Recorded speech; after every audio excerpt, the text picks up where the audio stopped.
नमस्कार दोस्तों, स्वागत है आपका हमारे चैनल पर। आज हम बात करेंगे छत्तीसगढ़ सरकार की नई नक्सल नीति के बारे में, जो इन दिनों सुर्खियों में है। ये नीति न सिर्फ नक्सलियों के लिए बल्कि राज्य और समाज के लिए भी कई महत्वपूर्ण सवाल खड़ी कर रही है।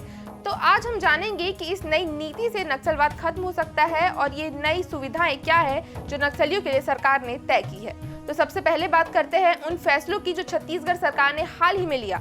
नक्सलियों के लिए सरेंडर करना अब पहले से और कहीं आसान और फायदेमंद हो गया है। क्या आपने कभी सुना है कि सरेंडर करने वाले नक्सलियों को हर महीने 10,000 रुपए दिए जाएंगे?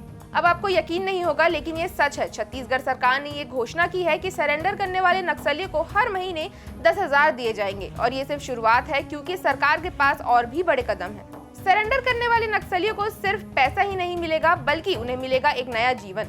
सरकार ने योजना बनाई है कि नक्सलियों को जमीन, घर और रोजगार के अवसर भी दिए जाएंगे। जिन लोगों ने नक्सलवाद का रास्ता अपनाया, उन्हें अब मुख्य धारा में लाया जाएगा। ये कदम दरअसल एक रणनीतिक योजना का हिस्सा है। सरेंडर करने वाले नक्सलियों को विशिष्ट भवनों में रखा जाएगा, जहां उनका स्किल डेवलपमेंट किया जाएगा, यानी उन्हें काम सिखाया जाएगा ताकि वे अपनी आने वाली जिंदगी में आत्मनिर्भर बन सके। गृह मंत्री विजय शर्मा ने खुद इस बात का खुलासा किया। उन्होंने कहा, हम नक्सलियों को मुख्य धारा में लाना चाहते हैं।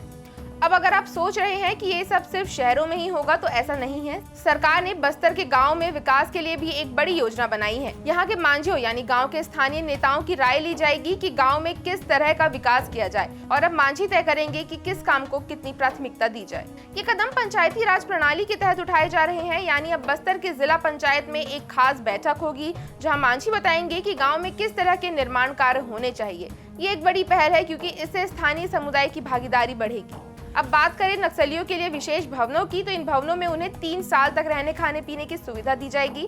इसके अलावा उन्हें प्रधानमंत्री आवास योजना के तहत घर भी दिए जाएंगे, यानी उन्हें न सिर्फ एक नया घर मिलेगा बल्कि उनका भविष्य भी सुलझ जाएगा। लेकिन इस नीति का एक और पहलू है। जो नक्सली सरेंडर करते हैं, उनके पास जो हथियार होते हैं, उनकी भी पूरी कीमत उन्हें दी जाएगी। ये राशि अब सुरक्षा बलों को नहीं बल्कि सरेंडर करने वाले नक्सलियों को दी जाएगी।